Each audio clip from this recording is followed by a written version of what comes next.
একটা কাহিনী মনে পড়ে আর কি, সত্য আমার সাথে ঘটছে। তো আমি সৌদি আরবে বসা ছিলাম, তো বাঙালিরা তো যেখানেই দেখে ওইখানেই মিডিয়ার যুগ।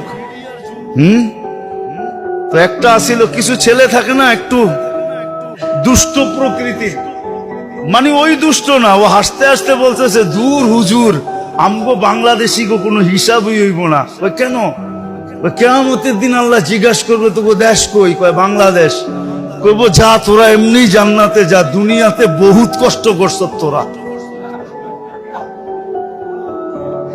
এমন হাসি পাইছে আমার যে আসলেই তো দেখেন না, আমরা এয়ারপোর্টে যাইতে কত কষ্ট, আইতে কত কষ্ট, এইখানে কত কষ্ট, দেশে গেলে কত কষ্ট। আমাকে কষ্টের তো শেষ নেই, আর কি হিসাব নিব আমাদের থেকে?